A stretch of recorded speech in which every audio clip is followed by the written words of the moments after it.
For a lot of you that are watching right now, you're probably thinking, I can't buy a house anymore in a capital city in Australia. It's far too expensive. I can only spend 400k, 500k, 600k, 700k, maybe 800k. There is no way I can afford anything anytime soon. So that begs the question, should you buy a townhouse, either for living or for investment purposes? But wait, PK, don't apartments and townhouses not grow as much as houses? Well, that's what we'll be answering with data in this episode. Should you buy a townhouse? The pros, the cons. I'm also going to share my screen and show you an example on a map of a townhouse you could buy versus a townhouse you really shouldn't buy. Because what I'm seeing is a big shift, and you're going to want to know about this.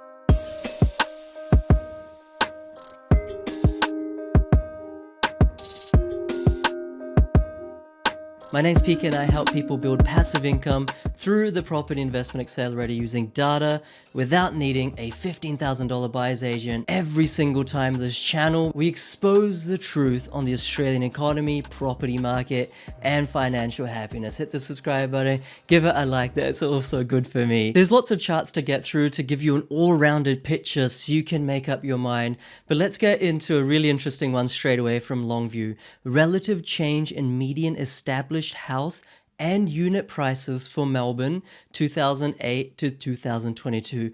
Now Melbourne I'm using as a proxy for the rest of the country, and when I tested this, it's actually a fairly good proxy. So what this is showing is that houses using 2008 as a baseline in the pink have grown the most over this time period, 2008 to 2022. Townhouses in the blue have done relatively well and come basically second after houses in that time period. Houses have gone up 160%, townhouses, medium density apartments have also gone up about 200 or just below that since 2008, and high density apartments, you know, like skyscrapers, tower blocks, places like Docklands, etc., have gone up only 150%. So already we know we should completely ignore high density apartments and also not buy medium density apartments.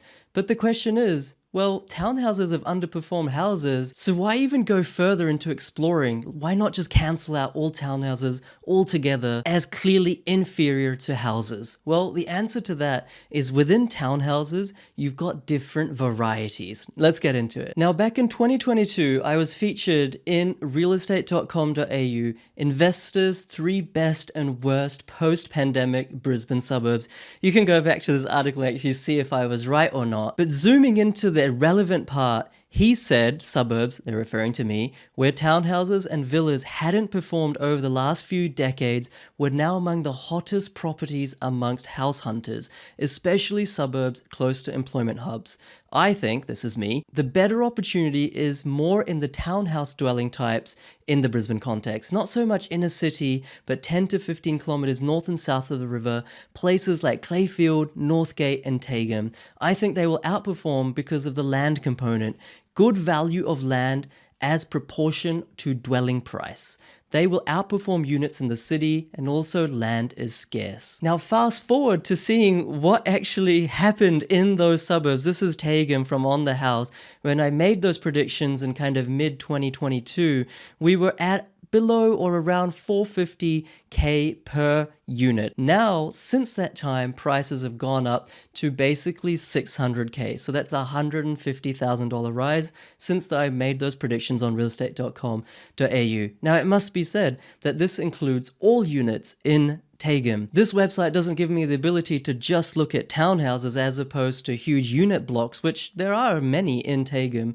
So if you strip that out and see the on-the-ground reality, you actually find that the price growth for townhouses has actually been more in the vicinity of $300,000, clearly outperforming units. Now you may say, that was the COVID boom, PK, everything went up. Well, actually in 2022, start of 2023, Brisbane house prices actually came down. So what we were able to do is find a suburb and a particular dwelling type that not only bucked the trend for the city, but actually outperformed in terms of national averages. The key thing here to explore further is which type of townhouses performed others. Now here's a type of townhouse dwelling type that I would recommend you avoid.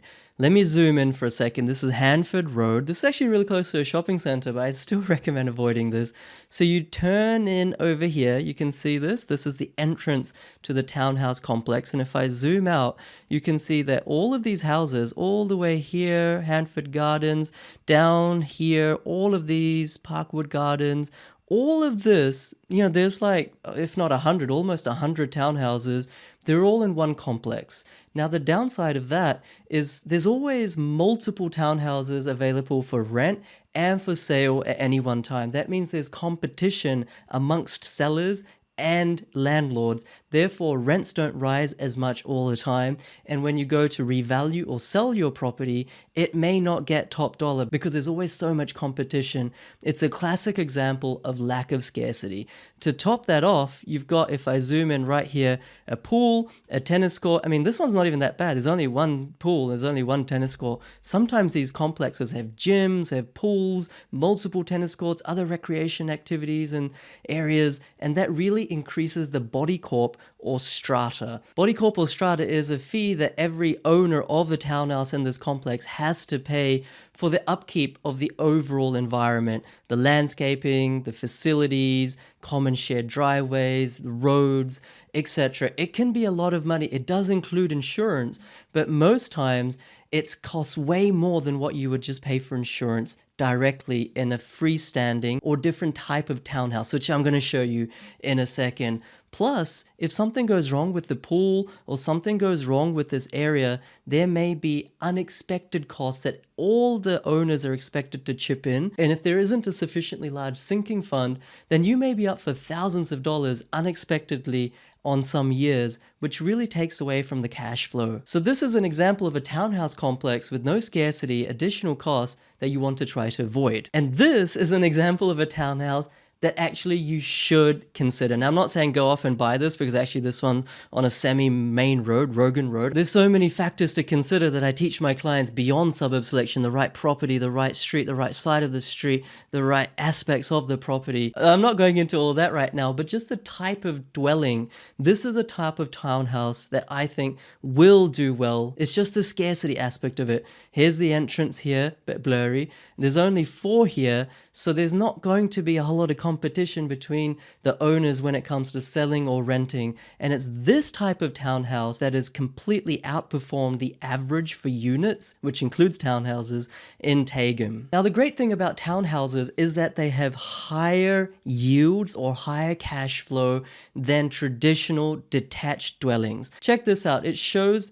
the property compounding annual growth rate from 1986 to 2021 and yield as of 2021 for some cities, both locally in Australia, Sydney, Melbourne, Brisbane, and internationally. What you find is our cities generally have lower yields, sub 4, sub 3% yields, yet have the highest capital growth amongst their peers internationally. So what townhouses allow you to do, tap into these high growth markets without copying such poor yields, because yields for townhouses, even in capital cities, can be 5%, 6%, 7%, even higher as well. And the reason their yields are higher than the detached houses is because tenants tend to pay for the house, the dwelling, the built up area. That's what they use. They don't really want to pay for a huge block because that's what's growing in value, but they're not using it, they're not owning it, so they just want to pay for mostly the interior dwelling of the house. That's why units and townhouses generally have higher yields than houses. That doesn't mean we should just go for any townhouse or unit just because it has higher yields, because at the end of the day,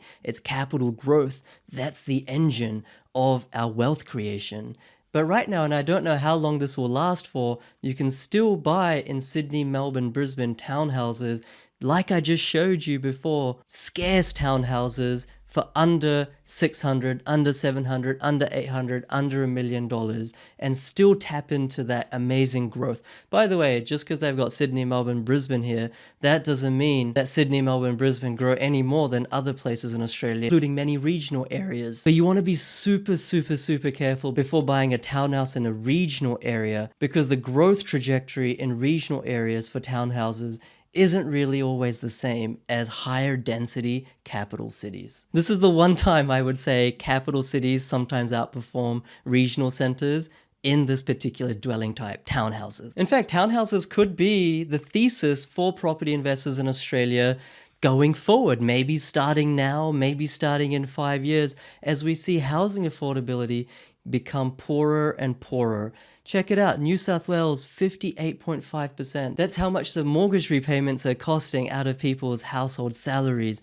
46% Victoria, Queensland 45%, South Australia 44%, WA 36%, Tasmania 43%, Northern Territory 33%, ACT 35%. So as this yellow bar gets higher and higher across the different states, the general population, including owner-occupiers, are going to be looking more and more so towards townhouses. In fact, that's already happening. So as investors, we can see this opportunity. 10 years ago, it would be a terrible idea to buy a townhouse for investment purposes in Brisbane, but now even Brisbane is becoming more like Sydney and Melbourne from an affordability perspective, and the scarce, high land quotient townhouses where the land to asset ratio is at least 45 to 50%, if not more. And I teach my clients how to find these, how to calculate this. Those can perform just as well as detached houses over time in the right suburbs. And by the way, never buy them brand new. I did a video maybe 2 or 3 years ago, new versus old property.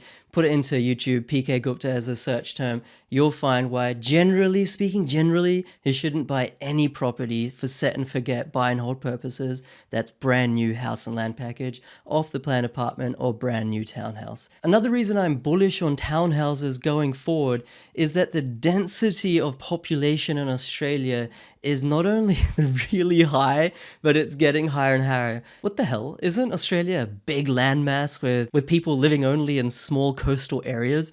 Well, that's true, but check this out. Number of cities totaling 50% of the country's population.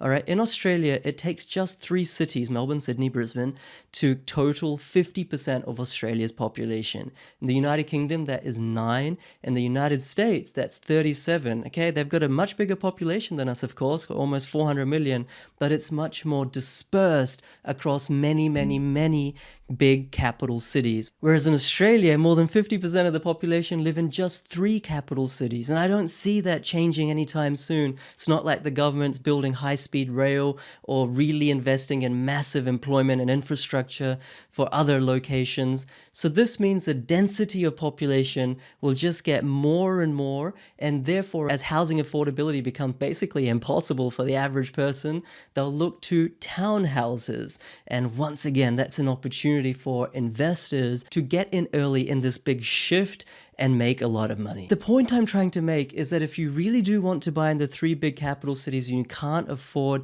freestanding homes, then don't be shy of buying townhouses. I'm not saying out in like Schofields, right? I'm not saying out in Hoppers Crossing, Northwest Sydney, Western Melbourne, but well-established, scarce, high land to asset ratio, low body corporate villas or townhouses. And in fact, they're already growing really swiftly. So from Matusik in 2020, attached dwellings, townhouses or units, 38% of them were under 500K. Now, fast forward to 2024, there's only 31% of them that are under 500K. So you can see they are clearly going up in value. And in fact, he's predicting Sydney attached dwellings to go up 5 to 7% in the next 12 months. Melbourne to basically be flat or backwards.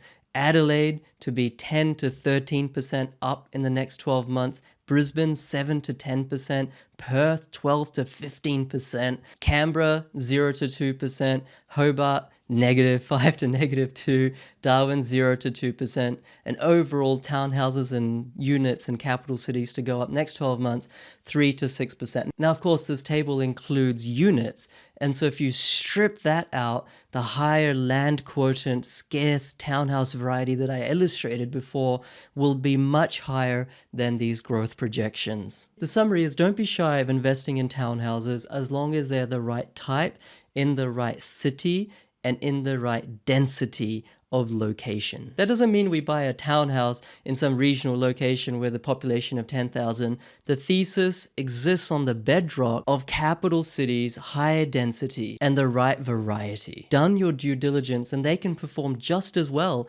as houses over the long term. But that does not mean you buy a brand new townhouse in the far outskirts of Western or Northwestern Sydney. I still recommend buying detached houses, whether they're capital cities or the right regional locations. But if you really do want to buy in Melbourne, Sydney, or Brisbane, then townhouses have a lot of potential. Watch this space, and in 10 years' time, you might thank yourself for taking action based on this episode. If it brought you value, guys, hit the subscribe button, give it a like, give it a thumbs up. And for so much more free knowledge, I'll leave links below to my podcast, Oz Property Mastery with PK, on Spotify, Google, iTunes, and also my Facebook group with more than 50,000 amazing community members, Oz Property Mastery with PK. Join, learn, grow, succeed. Thank you for being with me. See you next time.